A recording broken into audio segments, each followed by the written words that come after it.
invite them to register for these sessions or subscribe to our YouTube channel, Ramratna International School Official. Thank you for joining in today, and we look forward to an inspiring session. Onward we go, forward we march. Best wishes from Ramratna International School.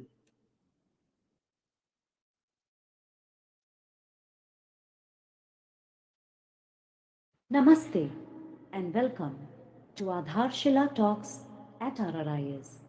Aadharshila is a platform for intellectuals converging from diverse spheres of knowledge to share novel, deep, and insightful ideas of intellect that fuel thought, conversation, and action of the minds of our audience.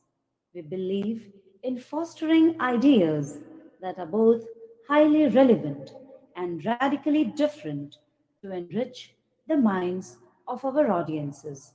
Joining us on this platform from across the country and the world, we strive to bring you the most accomplished and inspiring speakers that ignite invaluable knowledge sparks to spread the light of continuous learning and development among educators, teachers, administrators, students, and parents.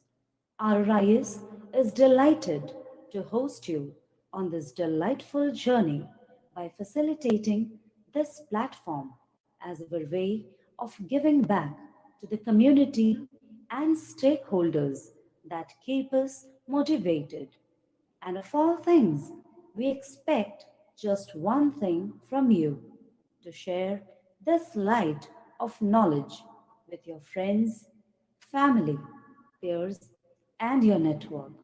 Do invite them to register for these sessions or subscribe to our YouTube channel, Ramratna International School Official. Thank you for joining in today, and we look forward to an inspiring session.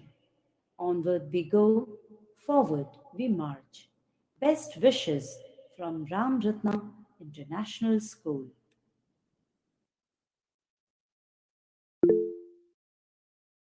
Namaste and welcome to Aadharshila Talks at RRIS. Aadharshila is a platform for intellectuals converging from diverse spheres of knowledge to share novel, deep, and insightful ideas of intellect that fuel thought, conversation, and action of the minds of our audience. We believe in fostering ideas that are both highly relevant and radically different to enrich the minds of our audiences. Joining us on this platform from across the country and the world, we strive to bring you the most accomplished and inspiring speakers that ignite invaluable knowledge sparks to spread the light of continuous learning and development among educators, teachers, administrators, students, and parents. RRIS is delighted to host you on this delightful journey by facilitating this platform as our way of giving back to the community and stakeholders that keep us motivated. And of all things, we expect just one thing from you: to share this light of knowledge with your friends, family, peers, and your network. Do invite them to register for these sessions or subscribe to our YouTube channel, Ramratna International School Official. Thank you for joining in today, and we look forward to an inspiring session. Onward we go, forward we march. Best wishes from Ramratna International School.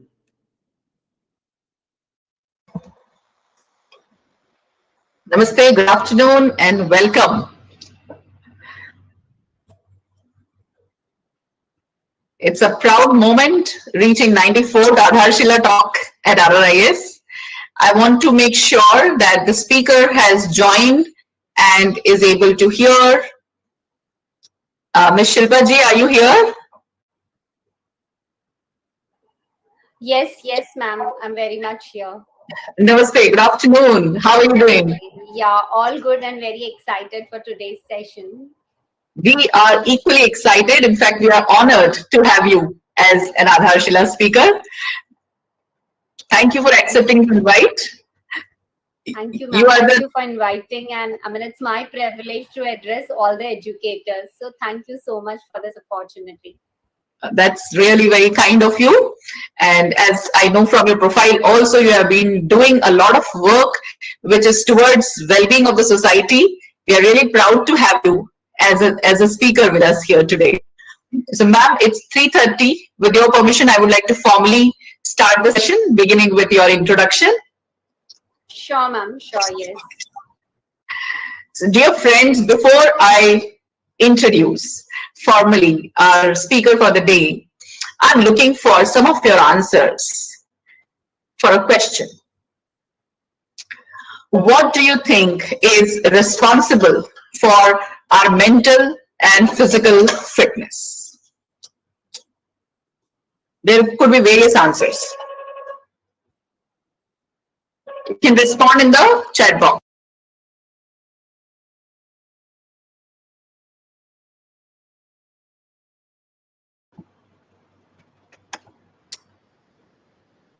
I am repeating the question.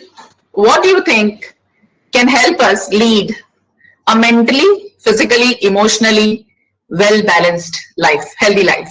Okay, good food, good surroundings. Thanks, Mayuri. Good food, okay. I know that they all are aware of the title of the session, but I'm sure the answers are genuine. Regular exercise, absolutely. Daily exercise, yes. Healthy lifestyle, correct. Balanced lifestyle. I agree with all these answers. And when we talk of adequate sleep, absolutely. Healthy food, happy heart, active, stay active, sleep on time, right? Live in the moment. That's correct. Yes, be present in this moment. I think our audience is all geared up to understand how we can reset our lifestyles, especially through food, through our diet. Is there something called as the right diet? Because, you know, we hear from different people all different kinds of diets. In fact, the kind of dieting people follow, it is really mind boggling. So we want to understand here today from you how we can reset our life through the lifestyle, through the healthy lifestyle, through food. And now it's time to know our speaker officially. Ms. Shilpa Mittal. She is a nutritionist and the founder of Shilpsnutrilife. She helps people fall in love with food, be it illness or wellness, through her unique model of creative dieting, which has inspired 10,000 plus people. With over 23 years of experience, she has helped clients with weight loss, weight gain, BP, diabetes, thyroid, PCOD, cancer, and also for managing obesity in kids. No pills or powder given. That's surprising, but one can get a permanent solution through a natural, customized diet, be it illness or wellness. Ma'am has been the proud winner of Nutritionist of the Year award. She is the first nutritionist in India to have an Android app called Shilpsnutrilife for educational purposes. With over 2 decades of experience, ma'am consults in Mumbai, also does online consultation, has clients all across the world. Clients include celebrities, industrialists, politicians, high-end corporates, and schools. Ma'am, we are all ears, looking forward to a highly enriching talk on a very, very relevant topic. We would also like to know if there are any special tips for us as educators who spend time with children, who stand, teachers mostly, they keep standing for long hours. So there is constant activity, but not always the kind of physical activity. There are movements within from one class to another within the school also, but there would be certain professional hazards which are affecting our body. So if you have any specific tips for educators, we would look forward to those as well. So I formally now invite you to take over. Once again, thank you from Ramratna International School and myself, the principal of Ramratna International School, Jaya Parekh. Over to you, ma'am. Thank you so much, ma'am. And I'm so glad that, this is the 94th talk as I was, hearing to you, and I was also seeing the other speakers speak. And I would like to congratulate you all, the whole team, because 94th session, it is really great. And I know so much goes behind the scene, managing, coordinating. So a big round of applause and really congratulations. And I really feel privileged to contribute to it. So thank you so much for this, ma'am. Okay, so namaste everyone, and so I would not just be speaking myself. I would be requiring inputs from you all. Otherwise, I'll sleep. जैसे हम आप लोग बच्चों को बोलते हो. So similarly, it is going to be a two-way this thing. So now, as ma'am rightly asked the question in the beginning, and to take it ahead, as the topic says, reset your lifestyle with right diet. I want to know from you all, what does, where do you connect with the word reset? Have you heard it, say, in few years, or have you heard the word reset, and in what context? You can unmute also if that's allowed, or in, okay, on phone, yes, computer, right? Okay, yes, yes, yes. Data, yes. So I'm getting good replies. And when do we reset? So when do we reset our phone, or when do we reset our computers? Do we reset it every day? No, we don't. So where is the point when we reset? When is there a need to reset? To avoid clutter. Okay, when it gets hanged. Yes, Supriya, very well, to the point. To upgrade, yes. When it is full, to update, yes. Okay, okay. So now we all have been working on laptops and computers on phones since the last 2 years, and very well versed in it. What happens when you open too many tabs at a time? Either your laptop gets hanged or it starts working slowly. And that time, what do?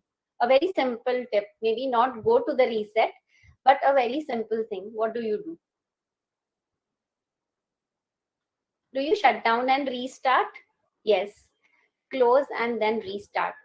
So now I want you all to connect this with our lifestyles. Uh, doesn't it happen with all of us? At times there are too many things going on, like too many things to do, too many things taking on priorities, or at times we are not so motivated to always have a healthy lifestyle because there are a lot of other responsibilities. That is the time when you need to reset your lifestyle, and I'm going to help you with that. Or at times your life is running at a very high speed. I'm pretty sure at least Mumbaiites always run on high speed, like 100 miles per hour or so.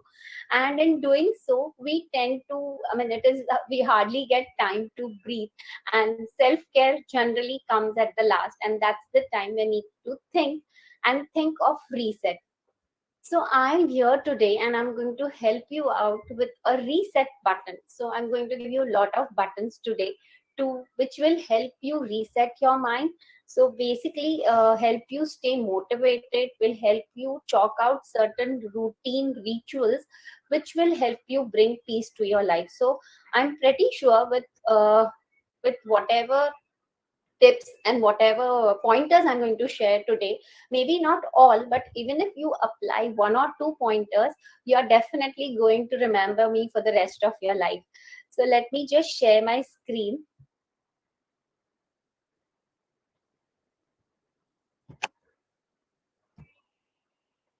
Okay, I'll just open the presentation.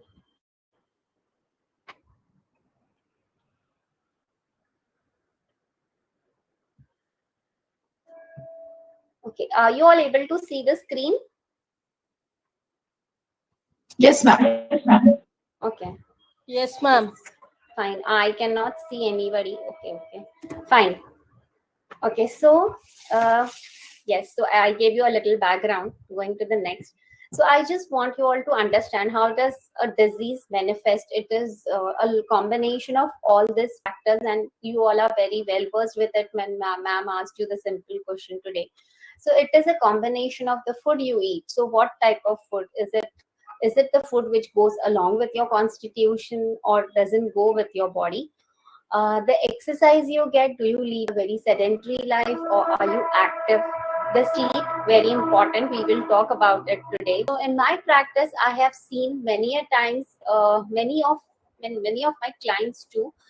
Some people have certain notions in their mind and they have invited disease themselves. So the thoughts, a lot of negativities, yes, uh, alter your genes accordingly, and you have the power to alter the genes of the next 7 generations. So thoughts play a very important role.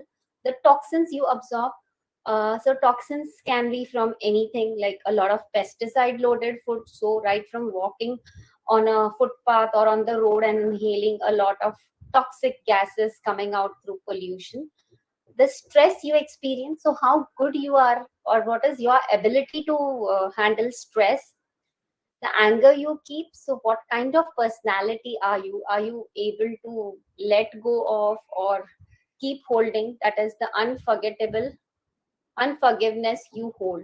So do you keep holding things or are you able to forget easily?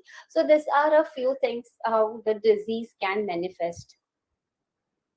Okay. Okay, now so let me first begin with our plates. There are few things which we regularly have, and that is our meals. So beginning with the first meal, that is our thali. Okay, so I want to know from you all, is this thali correct? According to you, is this an ideal thali or does it lack anything from whatever knowledge you all have? No green vegetable. Okay, yes, that's a good point. It is only of one color, that is No mostly. salad. Curd. Okay, okay, okay, good. Okay, now how about this? As you mentioned, this has some of the ingredients of what the earlier thali lacked. So it has salads. It of course doesn't have curd still, but is this better than the previous one? Of Yes. course. Yes. Okay. Now coming to how should your ideal plate be? Now this is how we in India we follow National Institute of Nutrition's recommendation and ICMR. So accordingly, whenever you eat anything, right from your breakfast to dinner, your plate should be like this. So say our plate is circular, we need to divide it into half, and one half will be all your vegetables. It could be cooked vegetables, it could be raw vegetables, it could be a combination of both.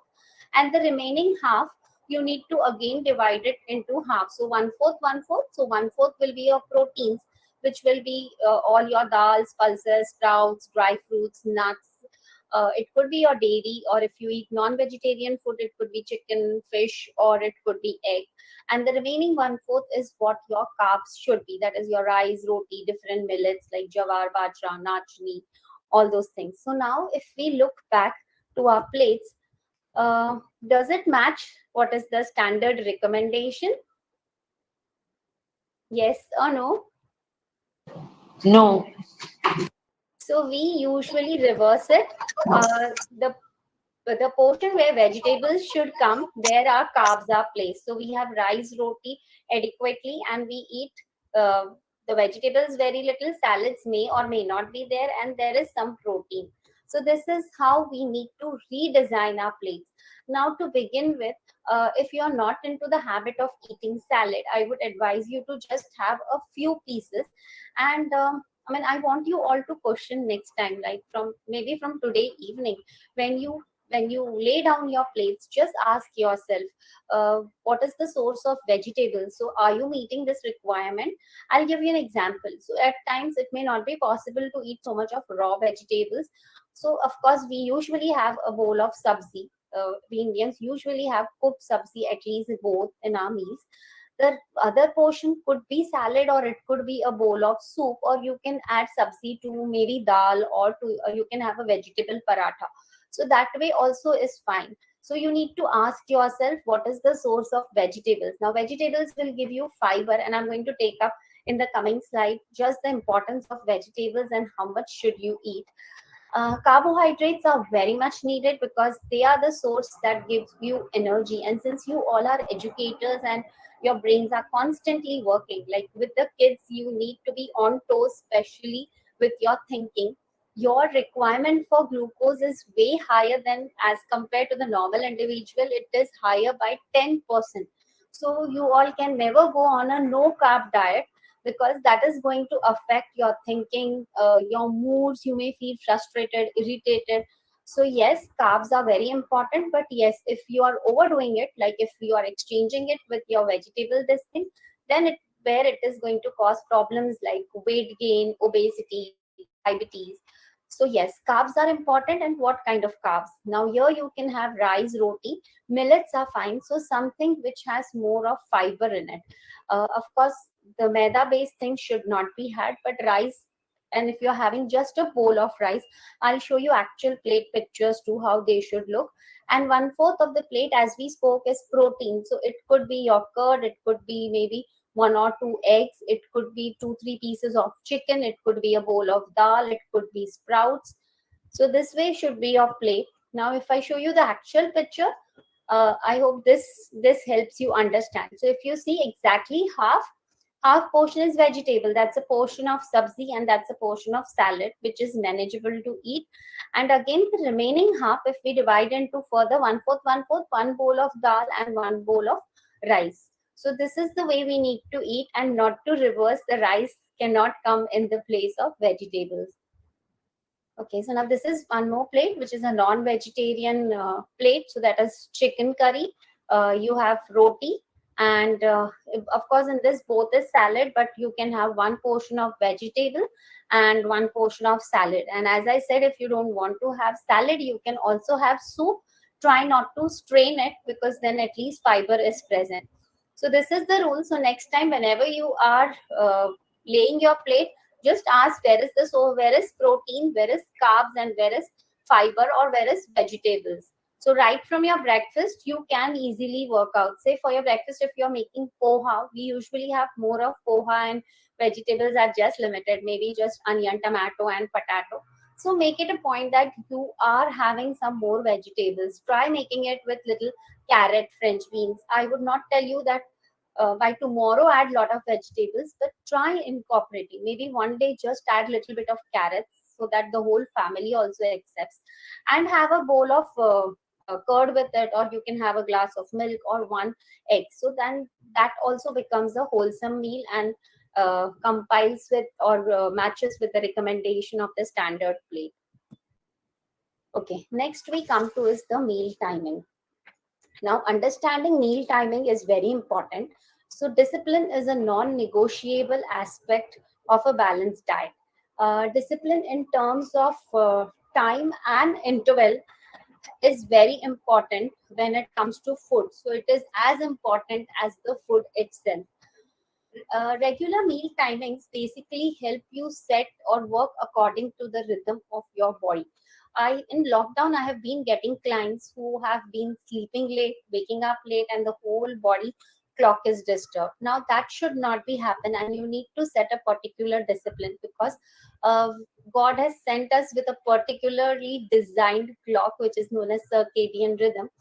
And if you eat properly, I mean, if you keep proper gapping, and if you eat your meals on time, that helps you manage your metabolism is the rate at which your body burns calories. So if you keep long gaps between your meals, that drops your metabolism, because then the mind thinks that not the food is not coming at proper interval, and when you eat, say, after a gap of 5 or 6 hours, the body stores it that fat, and the metabolism of the body tends to go down. So since you all are educator, I would want you all to eat at least after a gap of every 3 hours. Maybe not your main meals, but you can always keep some nuts, some dry fruits, some fruits, or at least some fluid, since it is summers. So maybe you can have lemon water, coconut water, chas, which could be easy for you to grab. So every 2 or 3 hours, eat or drink something. That is very important. Also, it helps you from, it prevents overeating in the next meal. And especially, I want to talk about dinner timings here. Since liver is the organ which is responsible for detoxifying, and being educators, maybe if you're working from home, or if you are attached to school or colleges and coming home late, if in a city like Mumbai, you need to rework your dinner timings. So that plays a very important role, because if you eat dinner late and if you sleep early, your even a nutritious meal is not going to be absorbed. So keep a gap of at least 2 to 3 hours between your dinner timing and your sleeping timing. That is very important. Okay, now coming to the next thing, can anybody guess what is the size of our stomach?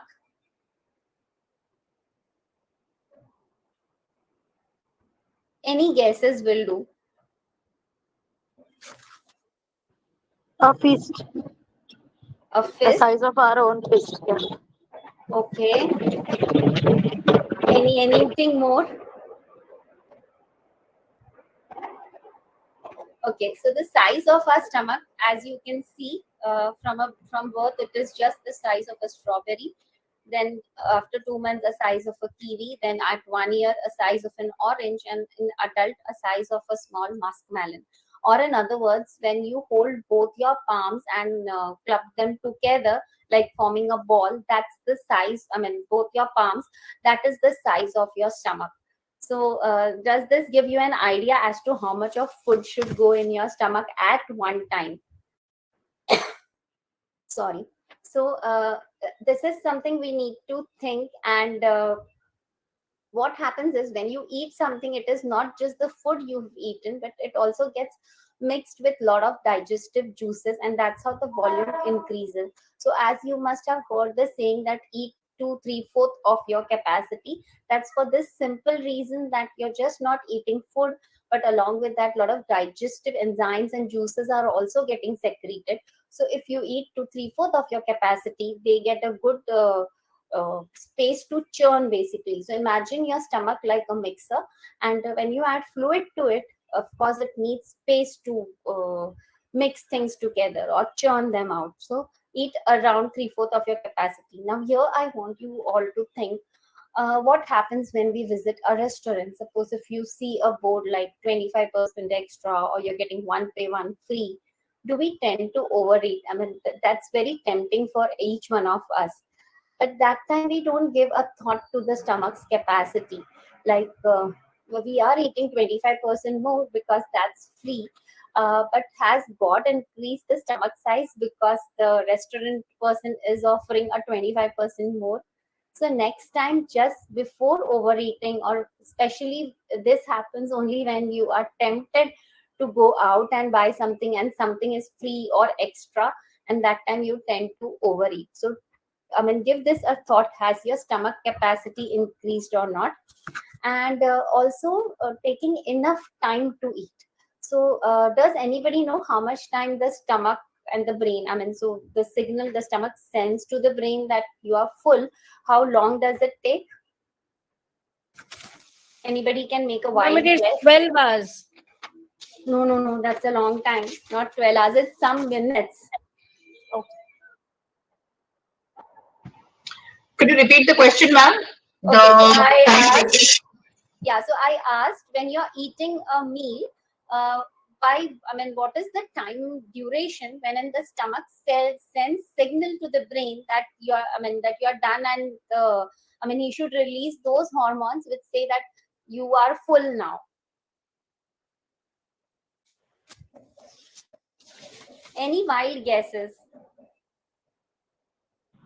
We are getting some answers like 10 minutes, 8 minutes, 3 hours. Okay, so I'll give away. I can't see the chat, ma'am, so thank you for letting me Yes. know. So 10 minutes, 8 minutes, 3 hours, 5 to 6 hours, 15 So, minutes. okay, so nothing is closed. So the brain takes 20 minutes to register that you are full. So if you Hmm. are a very fast eater, you are overeating. Because then by the time you keep eating, the brain is going to take 20 minutes. So the key is to, I mean, if you want to really eat as per your capacity, time it up. Of course, for fast eaters, it is not going to be easy. The other trick, what I can advise you is take smaller plates for your meals, even if for your lunch, dinner, the main meals also. So when we take a bigger plate and if the plate is not full, we feel that we have not eaten enough. So take a small plate, and I mean a small plate will look full even with one helpings. And if you're hungry, you can go in for the second helpings. So you can do that. And for, yes, as I said, who are fast eaters, this will come with practice. Eat slowly. That's how you will start chewing your food also, because God has given us teeth only in mouth. If it goes, I mean, if you do not chew your food well, the stomach will not be able to extract nutrition from that, because this food gets really well masticated inside your mouth, and without teeth that's not going to happen. So I'll come to the point, I mean, I'll relate it to the coming slides also, and then that will give you a better idea. Yes, so this is the quantity of food, as I explained, that's important, and the small plate, and yes, eating slowly will help you avoid overeating. Okay, so now this is when I said my client that you need to eat colors, and this is what she sent me. So she thought that yes, the more colorful the dish, the healthier it is, and she just sent me this, that yes, she's eating colorful meals. Okay, so jokes apart, colors play a very important role. Has anybody worked with this way, eating colorful meals consciously, or have come across this? Is really, I mean, research since last 4 5 years we are working on it, and just introducing colors in your diet is giving us really two good results in terms of lot of metabolic diseases, especially I would say diseases like cancer, lot of inflammatory diseases like thyroids, allergies. So, yes, anybody has come across colorful meals? Or why do you think colors are important in our diet? What if God would have just given us, say, brown or yellow colored everything? Would we enjoy the meals as we are doing it now?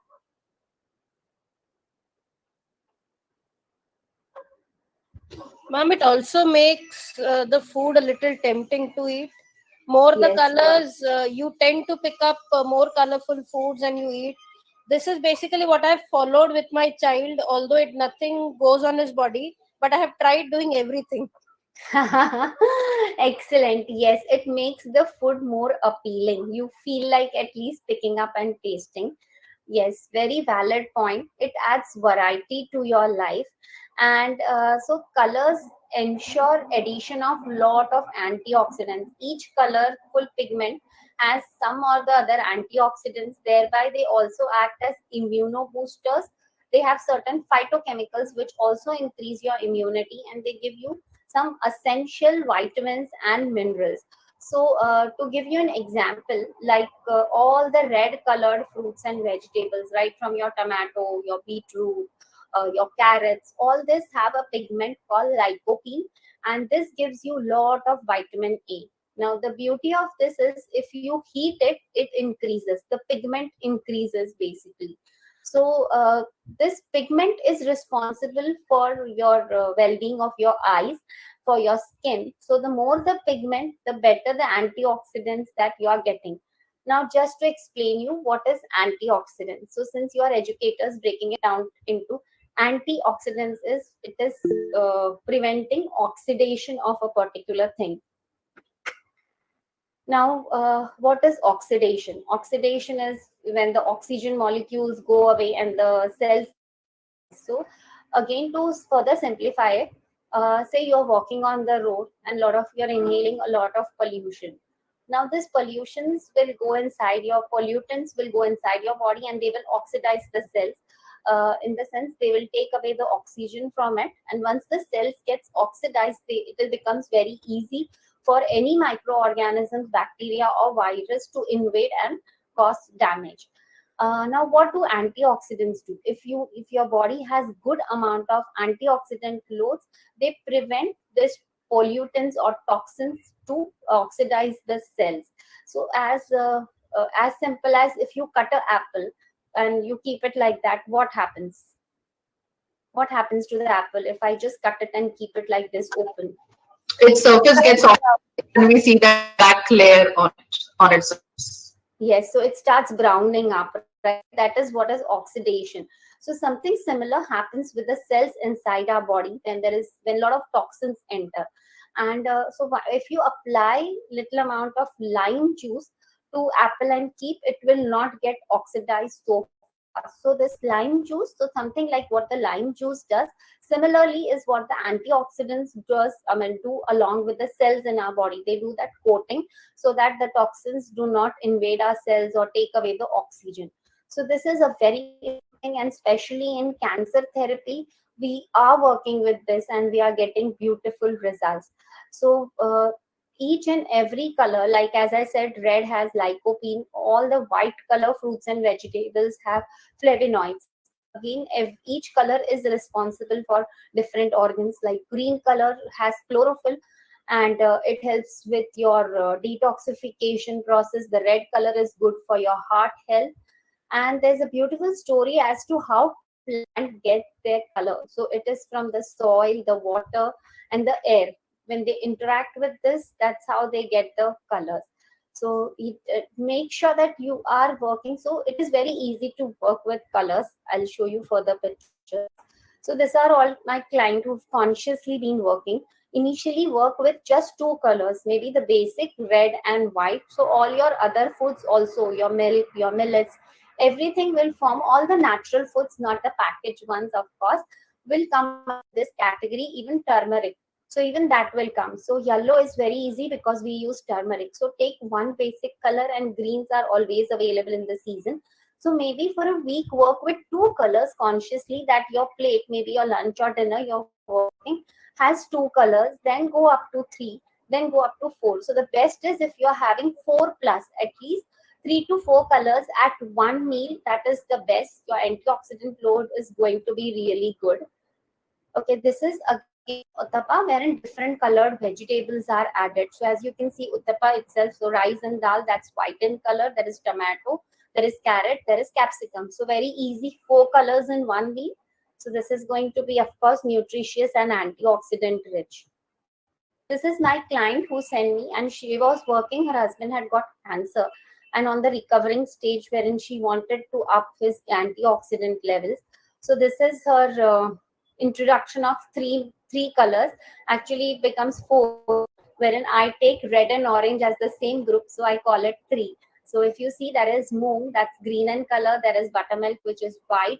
There is chole, again, which comes under, for me, comes under red, yellow color. So three colors, not bad, and it was tough for her to make this shift. But yes, she was with me for 3 months, and she could, now she beautifully manages with 4+ colors. So yes, as I said, it adds variety to your diet, and God has beautifully placed so that we don't get bored. Of course, with colors, He has given each food a different nutrient. So, like for example, carrots have vitamin A, whereas if you see avla, grapes, or mango in this season has lot of vitamin C. So the more variety of foods you eat, the better will be your gut bacteria. That is good bacteria, and you will be healthy inside. So try to include variety, and it's very easy if you manage the colors. Okay, next we come to is herbs. So less salt, more herbs. We in India, we have a culture of using so many herbs. Kuch nahi to we always have coriander at home, and our garnishing. None of the dishes are complete without a dash of coriander on it. So we are blessed to have so many natural herbs here. Uh, I don't know how many of you have tried, but try drying up as many herbs as you can, because some herbs we do not get it all throughout, and dried herbs can be used to give aroma, to flavor to dishes. So if you use herbs a lot, over a gradual period of time, your intake of salt will come down. Now, why am I focusing on salt here? Because these recent studies have shown that we intake 3 times more than the recommended level of salt. And does anybody know what is the recommended salt level? Have you come across any article which says that this much of salt should be eaten? I think 1 to 2 grams Okay. or 5 grams a day. Yeah, Just a 5 wild guess. grams, perfect. Yes, it is 5 grams. That is 1 teaspoon of salt a day.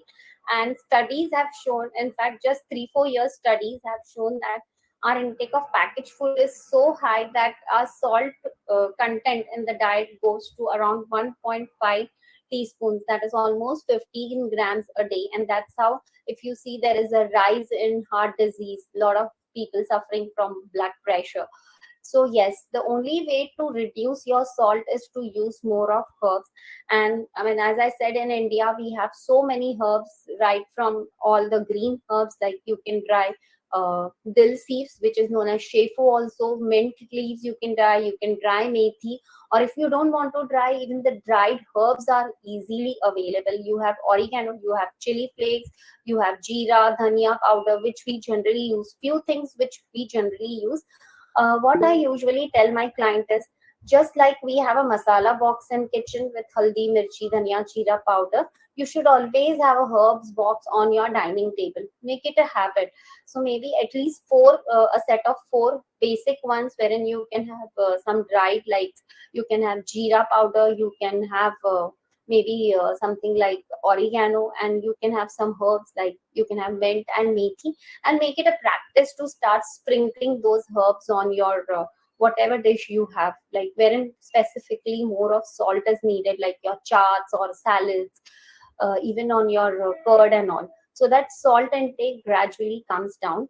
I have also developed a product last year called Herbmatic, with a mixture of all these herbs and spices, and it doesn't have any preservative and does not have any salt. If anybody wants details, I will definitely connect with ma'am and send her the details.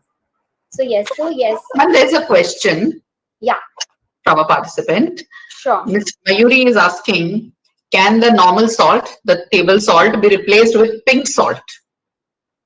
Okay, yes, it can be replaced, but one thing to remember is salt, whether it is your pink salt, whether it is rock salt, whether it is sinda namak, any salt, the sodium content in the salt is same. You cannot change that.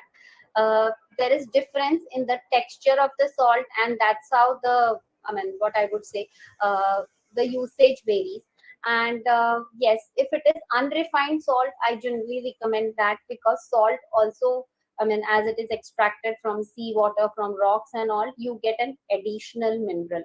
So pink salt, of course, is not a problem, but whatever salt you are using, just use 1 teaspoon a day. That is very important to remember. Okay, this is very important. If you do not know where to start your diet or your Excuse me, practice, ma'am. yeah, please go ahead. Excuse me, ma'am. Is it 1 teaspoon per person Yes, it a is day? 1 teaspoon per person per day. Yes. So if I have 4 person at my place, so I can use 4 teaspoon Yes, perfect. per You day. can use 4 teaspoons, and provided none of the persons have, so even if it is blood pressure, but if it is under control, still 1 teaspoon, except for a person suffering from any kind of kidney disorders, their levels vary. Otherwise, for normal person with any kind of metabolic disease, also 1 teaspoon is what is ideally recommended. Archana ji, the care that needs to be taken is that 4 spoons throughout the day for 4 people. It's Yes. not one meal. That Yes, we it do, is. ma'am. Basically, that we do. I have read one of the article related to uses of salt in your food. So we try to take care. But still people say that you should reduce the use of salt. You should reduce. So Okay, that's so why I ma'am, asked. I'll tell you where we go wrong. We say कि हमारे घर packaged foods नहीं आता, but when I go for kitchen audit, breads are usually there, biscuits are usually there, there is chaat masala. So all these are hidden. We use butter, we use cheese. So maybe the salt which you're adding to food may not even account to 1 teaspoon. But all these foods like sauce we use. So there are so many things now. We've stopped making the regular paste like ginger garlic paste and all that. Also, we are buying from outside. So how will it stay fresh? I mean, if you make it and keep it in the fridge, hardly for a week it will stay. But everything has preservative, and yes, all packaged foods will have salt, of course, added, and all preservatives you may not even understand they are coded, and all preservatives have some amount of sodium in it, and that's how it contributes to your sodium content. So we call it hidden sources of salt. So specifically if a person has heart issues or BP problem, the best is to avoid or to reduce the packaged foods to as low as possible, because that is where, I mean, the research also said so that the packaged food consumption of India has increased. I mean, even 10 years back when I was consulting, not so many people were using packaged foods, but now it's really gone up. And that's how the intake of salt too. So if you want, you can just introspect. That's a very simple activity. You can literally measure, if there are 4 people at home, measure the 4 teaspoon of salt when you enter the kitchen in the morning. Try to use it from there, from the same this thing, and I'm sure you will have some salt left during through, I mean, at the end of the day. And also simultaneously make a list of the packaged foods you buy, or if you order groceries say every week or 15 days, check how frequently are you ordering packaged food. So even a sweet biscuit has some preservatives, so there is going to be salt. If there is wafers, chips, all the farsan items, don't ask, the salt content is really very high, and that's how they are tasty and we get addicted to it. So just work on it. It is not easy, and if you feel it is more, then start eliminating one item. If you eliminate altogether, the family won't accept, and it would be like a big this thing. So also you, I mean, there are a lot of options available to for the same thing. Okay, the next we come to is always include few nuts and oil seeds in your diet. Now if you don't know where to exactly start, this is the point where you can start. Why nuts and oil seeds? So this we call it as a superfood, because just eating a few pieces will give you a lot of micronutrients, they'll give you good fats, they'll give you proteins, and they'll give you fiber. But the problem here is, many a times I see my clients also, they read, oh, nuts are good, almonds is good, walnuts is good. I think someone is not muted. Can everybody please mute?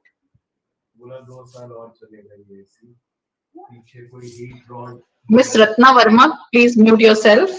Miss Ratna Verma.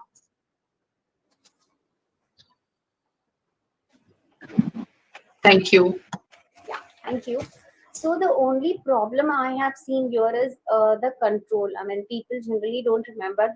I mean, how much are they eating? Some people like cashew nuts, so they would have a good handful at a time. So yes, the amount to be had, just 4 or 5 at a time, is good to go. And further, you can consult a qualified nutritionist who will let you know how much to have. The other good thing about nuts and seeds is they give you good fats, something which is known as omega 3. I'm sure many of you must have heard of this. Omega 3 is very good for your heart health, for your skin. It is also an antioxidant basically.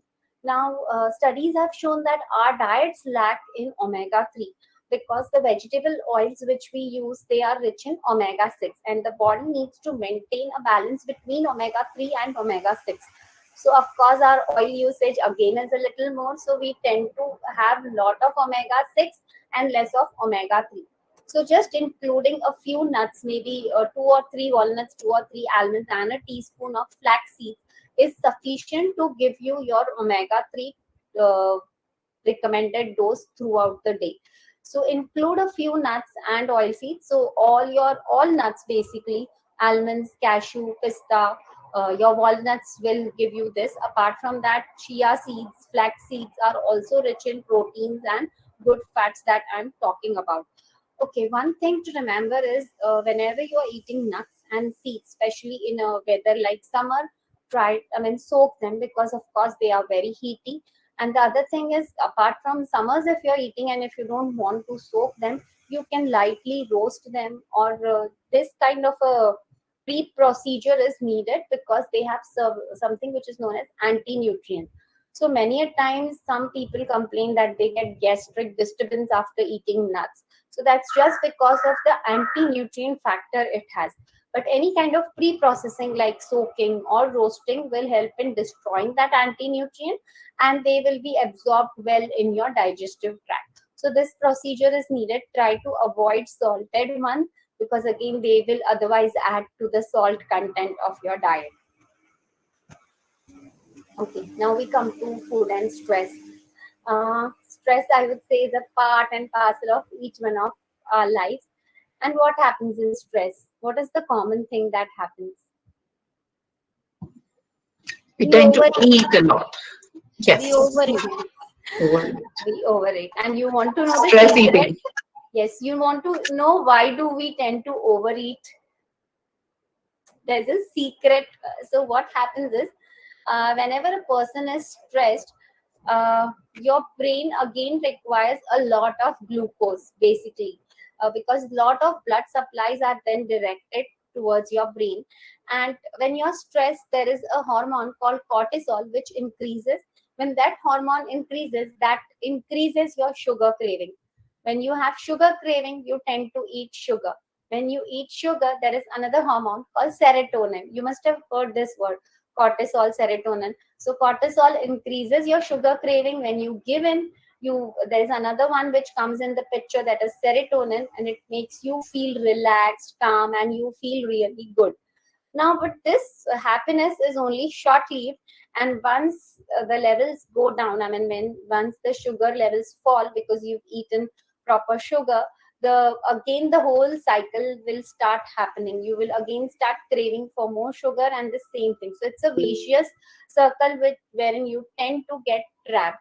Now, how would you break this? Because whenever you are under stress, studies have shown that certain hormones definitely make you they make you crave for sugary foods. So the solution to this is, of course, distract yourself, and if you cannot do that, then stick to more of complex carbs. So I spoke about complex carb earlier also. Now, what happens when we are stressed? We go in for cookies, cake, something which has a lot of maida based things. I'll give you a few recipes so you will be able to relate. A very quick one is like a milkshake. So you can make, if banana is easily available, mango is in the season. So whenever you are under stress, take milk, add banana or mango, and add 2 or 3 tablespoons of oats to it, and just churn it in the mixture and have it. Have it slowly, sip by sip. So by the time the brain will register it, you will actually be satisfied. Now, oats is something which will release the sugars very gradually. When you eat a simple sugar like a piece of cake, pastry, or a biscuit, it has simple sugar, so it increases your sugar levels. When it makes it really elevates it, and the way it elevates, it drops down also the same way. So you need some carbs which will slowly increase the sugar. So addition of some fiber. The other thing I can think of is a pancake, a sweet pancake. So maybe you just take wheat flour is usually there, or if you have a millet flour like jawar bajra, best. Or if not, then take wheat flour.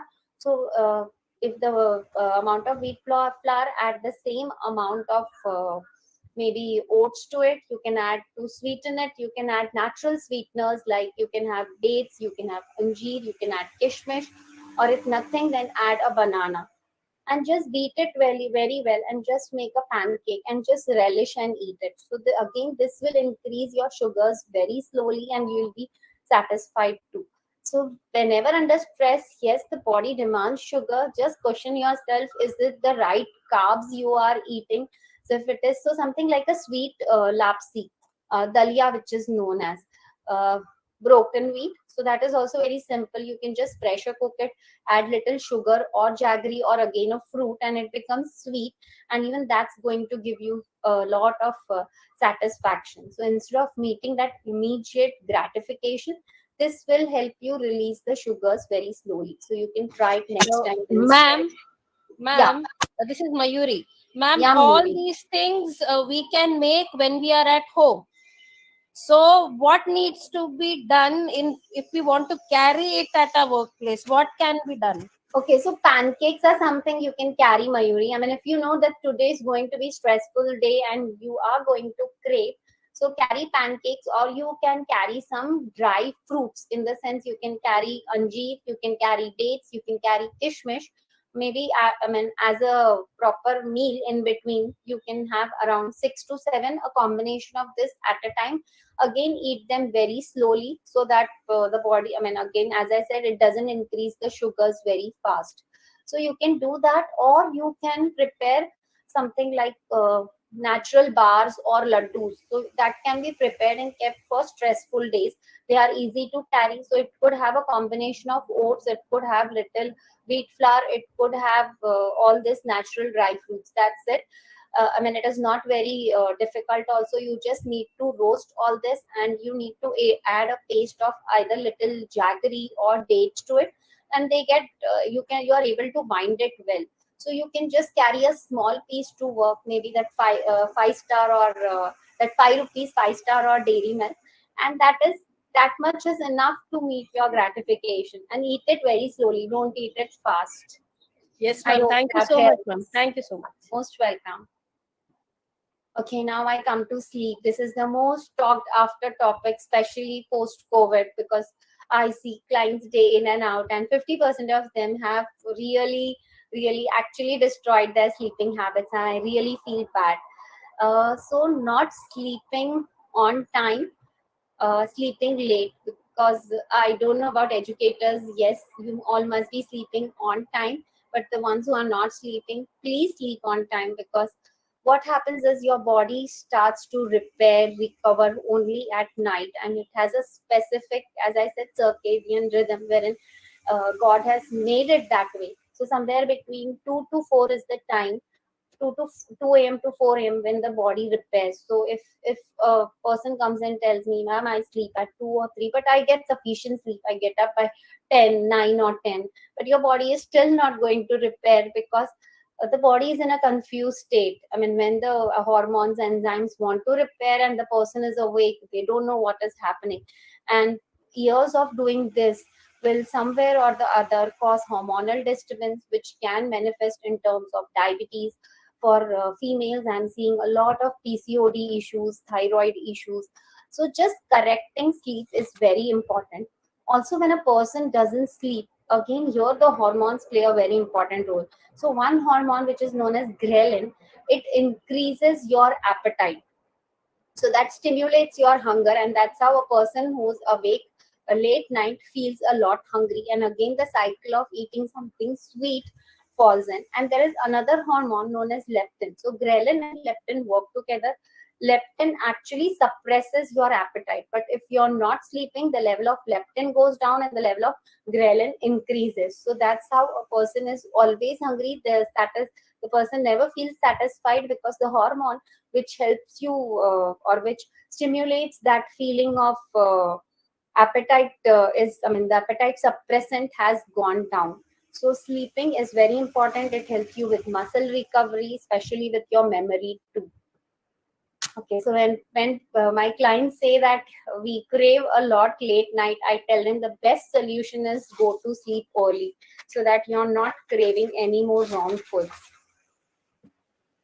Okay, now food and gut health. Yes, this is being talked again a lot in the last, especially COVID. We had so many webinars focusing all on gut, and I think now the saying of "we are what we eat" will change to "we are what we absorb." Absorb. So you must have all read somewhere that gut is your second brain. Gut has lot of bacteria. We are talking about good bacteria here.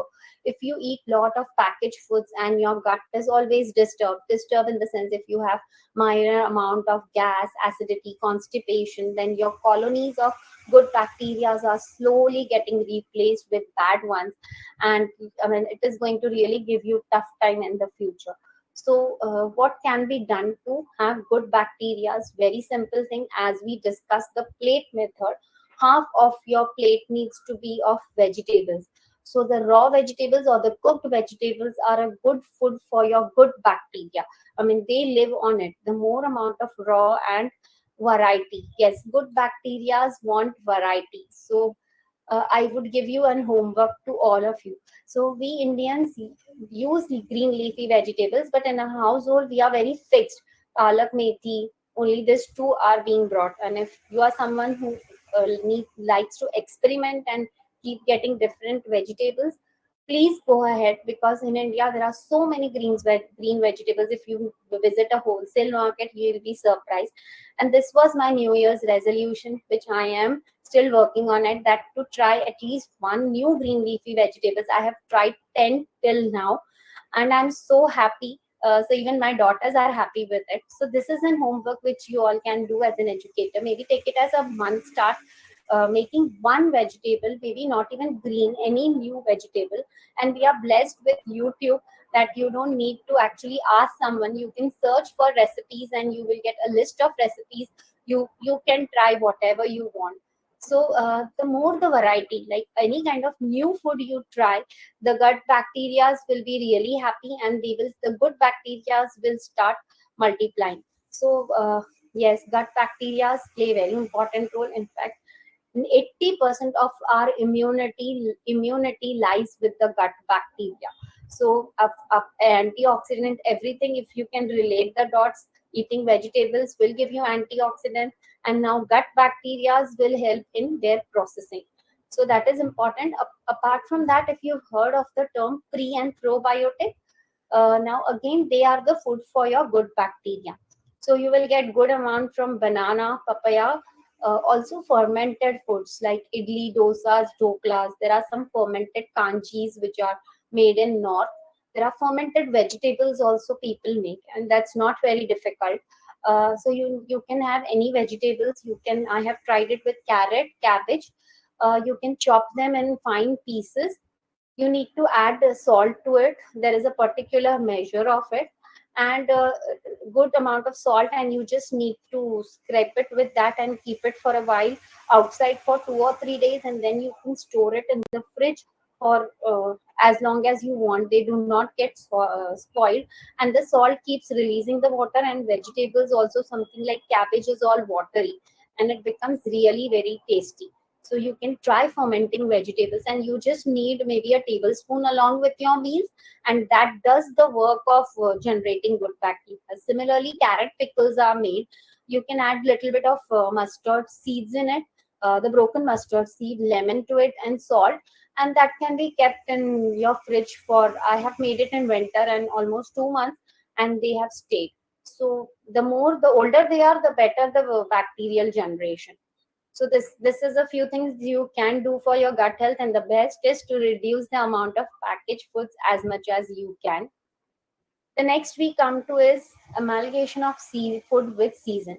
Now this is very important, because when you eat seasonal produce, one thing is that food product or the natural food has lot of nutrients or is abundant in nutrient, because it is during that season the fruit has come up. Also, it is budget friendly. If you're eating something which is not in season, it is very expensive. The other thing is the pesticide load is minimum, because the farmer doesn't have to take extra efforts in growing. It is growing as per the season, and they are very fresh. Now, apart from that, God has beautifully categorized foods. So something like in summers the digestion slows down, so we have foods like watermelon, muskmelon, which is more of watery and helps in digestion. Similarly, when we come to winters, we have a lot of carrots, which gives us warmth. We have avla, which gives us vitamin C, because there are a lot of respiratory and other issues coming up. So yes, eat as per the season. So something like in summers we have mango. I'll tell you an example how God has beautifully created. When I was talking about carrots give you a lot of vitamin A. Avla gives you vitamin C. So say till Feb, if you are eating carrots and vitamin avla, you are getting good dose of vitamin A and C. Now, when the mango season starts setting in from March and April, mango also has vitamin A and vitamin C.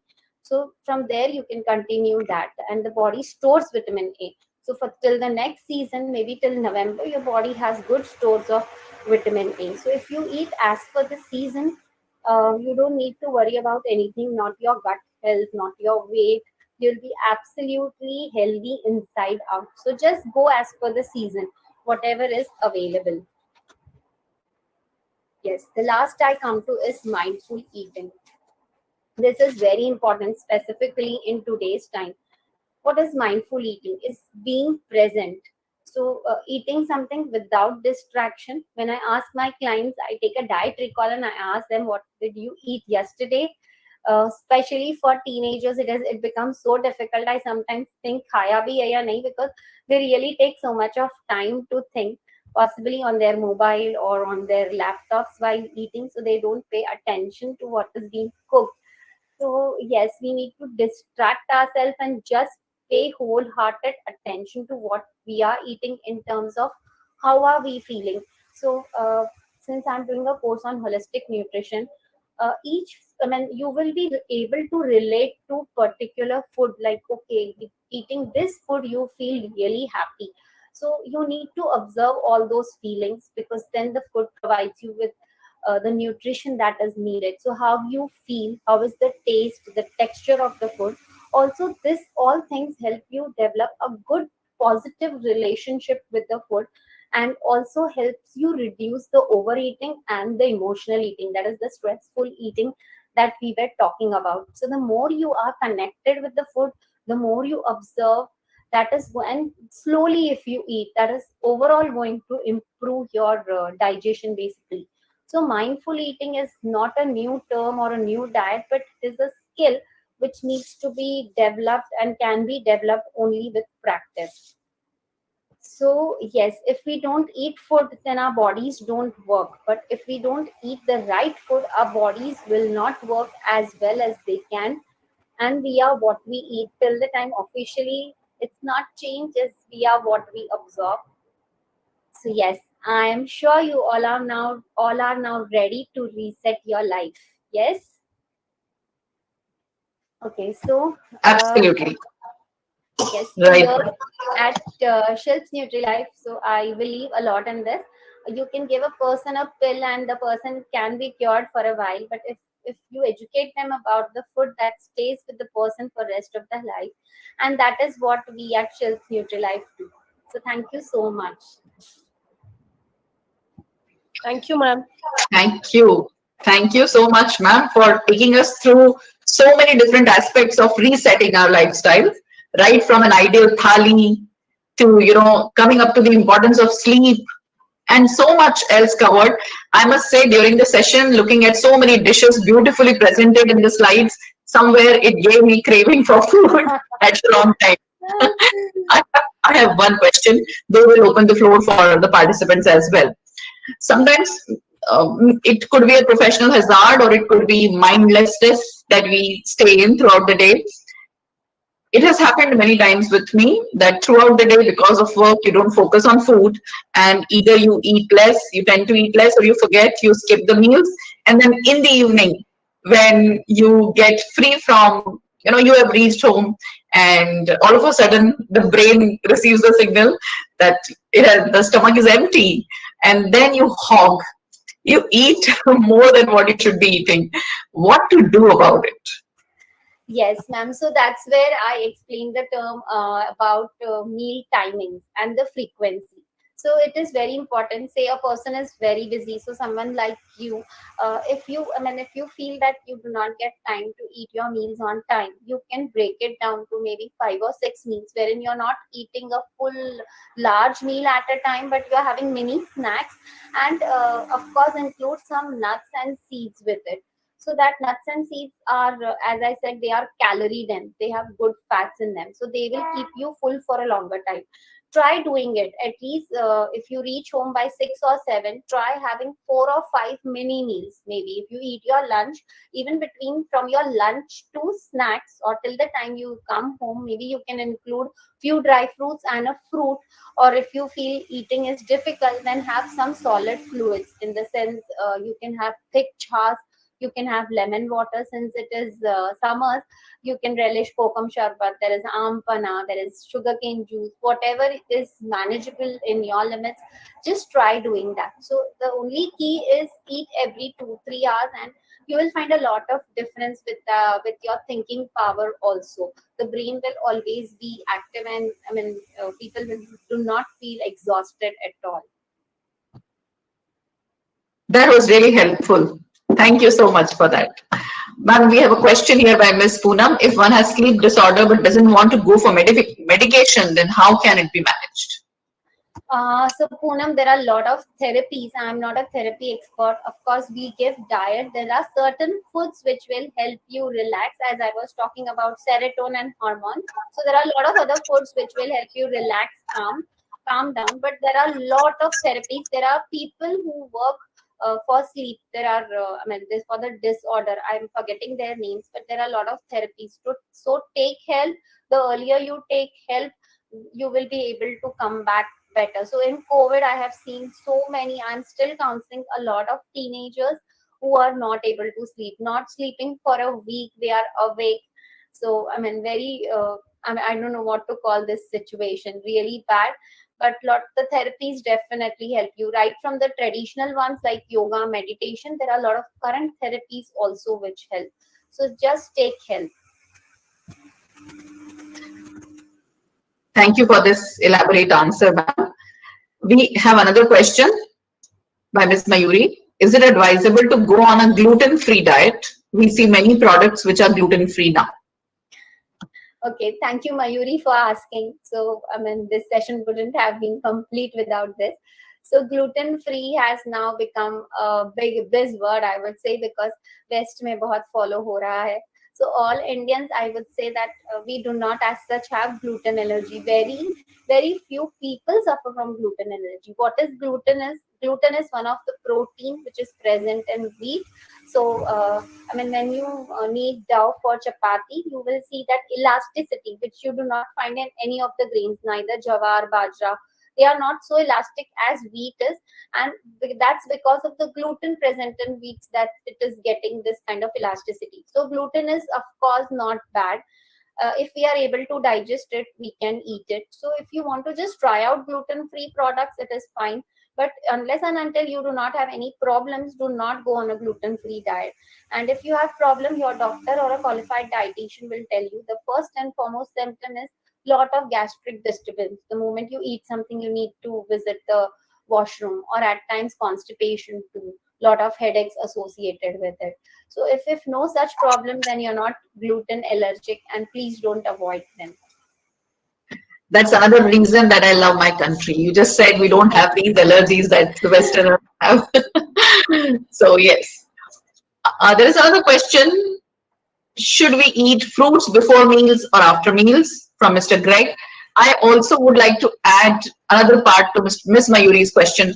The diet food. So many food items nowadays in the market, they sell themselves as diet food. Are they really diet food? And should we, adopt them? So I request you to answer this as well as Mr. Greg's question about when to have fruits, before or after. Yes. So I will answer the fruit thing earlier. Okay. So fruits can be had as a in between meal fillers. Try to avoid them with your main meals, something like lunch and dinner. And if you want to have them after your meals, keep the main meals, keep a gap of at least 2 hours. So if you have had your lunch by 1, you can have a fruit by around 3:30. If you've had some light snacks like a popcorn or something like a kurmura or a bhel, after 1 hour is fine. Of course, before meal is absolutely fine, like before lunch or dinner if you've had, and after 15-20 minutes if you're having your meals, absolutely fine, because Fruits do not take longer time to digest, but don't combine them with meals. That's the only thing. Ma'am, now coming to your query about diet food. Yes, so now in that I'll have to take a session on label reading, but just to give you a gist, whenever you go to buy any product, be it diet food or anything, reading the label is an extensive thing in itself, but you can just look at the ingredient list. So look at the first four ingredient. The first ingredient, so it is the ingredients are mentioned in the ascending order. The one which is used the most is first, second, third. So in the first four, if you find something of value, in the sense no salt, no sugar, no oil mentioned, and something like a millet flour or some seeds or some nuts added, then go for it. But if you feel that okay, just some atta is added, or if they write just wheat flour, just reject, because in India the laws are not so strict. So nowadays, instead of writing refined wheat flour or maida, they are beautifully writing just wheat flour. So, but if it has other things like some chana flour or something like that, you can go in for it. Otherwise, I don't believe in diet foods because that's a huge market in itself. If we cook at home, I mean, you can do a lot of pre-preparations, rather keep store food in the fridge. I mean, for the next meal, that would be way healthier than buying the packaged food. That was really a very good explanation. We tend to usually avoid looking at the ingredients and their quantities, and like you said, how to ensure in a plate, also in a thali, how much portion of different ingredients are to be taken. Thankfully, you mentioned about the size of the plate as well, because it's not just about 1/4 and the half, but also the size of the plate that matters, and also the quantity that we have heaped on the plate matters. So I think it was really a very relevant session.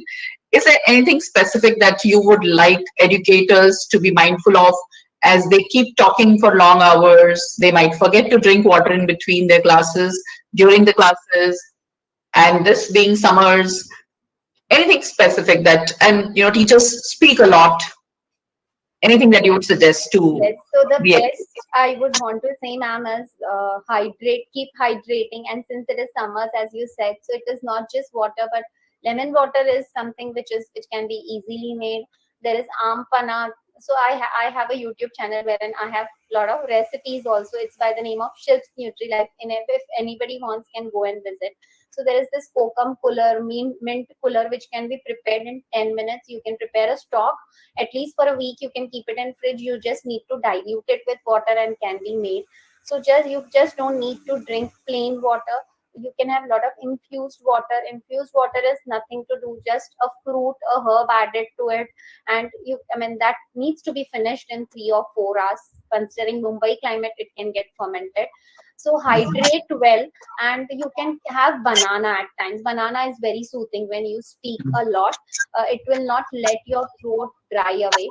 Similarly, nuts and seeds. So, if it is online, you can keep something on the table. Some dry stuff could be your chanas, it could be some seeds, it could be dry fruits, or it could be a banana and various hydrating drinks. So, even if you're going to the school, you can have all this mini chota chota dabba kind of a thing, and maybe after a break when you're shifting from one classroom to another, you can just pop in 2 or 3 dry fruits or a spoon of seeds seeds, which will soothe your throat, and also especially banana. And in this season, yes, watermelon, muskmelon hydrate, but I don't know how easy it is to carry. Carrying it to school becomes difficult. So something like banana, apple, all fruits are basically will help you. Thank you so much for this tip. I'm sure the Oh, teachers my are making a pleasure. note of it and will implement. Your session is the one where people really are asking questions. It's truly I'm very relevant to their daily life. happy. We have another question: is fasting window, vegan diet, keto diet, etc. working, or main focus should be on nutrition and food? All these fads that we hear about and the Okay. jargons, are they really working or not? Okay, so yes, again a very relevant question. So I am the one dietitian who do not recommend any such things, and I work basically with customization. So maybe I say 5 to 6 meals a day, but then I have seen individuals who do really well with just 2 or 3 meals a day. So understanding your body is something which I stress a lot, and just not one time, but our bodies respond in various way to different season also. Maybe in one particular season you may feel like milk is causing gas, but in other season it is suiting you. So introspect yourself and be aware of it. So yes, following a particular kind of a diet, maybe a keto or a vegan or any kind of intermittent fasting, go on a diet thinking that will you be able to stick to it for a life, I mean for throughout your life, for the rest of your life. If no, then please don't go on it with the move, because the moment you are on your normal diet plan, you will start piling back those kgs. So a proper qualified dietitian will help you understand your routine, will help you customize, and will have scope for everything. If you go out, if you go on a vacation, if you're enjoying parties, how it should be. So you need to change your lifestyle, not just go on looking out for shortcuts. Absolutely. So it's more about moderation. It's about mindful eating. There's no need to follow a fad. And just as a side note, a vegan diet is not about weight loss or weight control. It's more to do with non-violence. So Yes. people who feel that this is affecting the animals and other creatures around us, they go for this kind of a diet. There is another question which I think you have answered. What to eat when we have food cravings at midnight? You Okay. mentioned about stress eating and the sugars and what Right. options, alternatives we can have.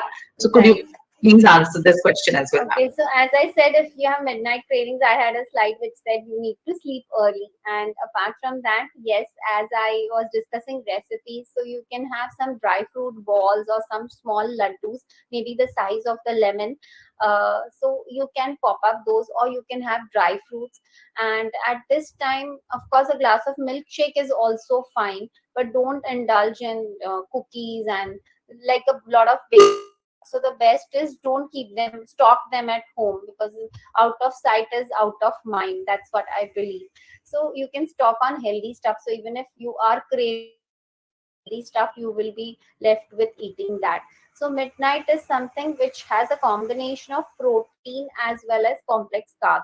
So something like, yes, milkshake is there. If you want, you can have some chanas, or you can have roasted chana if it is not a sugar craving. If it is a sugar craving, then you are just left with a fruit, dry fruit, some combination of that. Maybe you can have milk with little oats, chia, a lot of dry fruits and chia seeds and different seeds added to it. So you can relish it like a kheer or something. I hope your answer satisfies Ms. Rekha. She has been asking this question again and again. Okay. So it really is an important question. I totally agree. And ma'am said when you are stressed, prepare pancakes, do this. I think when I'm stressed, I'm not able to, think what to cook and then have that patience to prepare and then do it. At that moment, it's just, how to eat what is going to give you a sense of satisfaction. But yes, you have connected it to mindfulness. If we really want to reset our lifestyle and help our body, then we have to be mindful. True. Control is important, definitely important. We have answered all the questions, I believe. And ma'am, it's very kind of you to be spending about 1 hour and 20 minutes with us at the 94th Aadharshila Talk at RRIS. We were delighted to listen to you and have taken a lot of information from you, which we are going to implement in our lives and resetting the lives. Here is a short video of gratitude in your honor.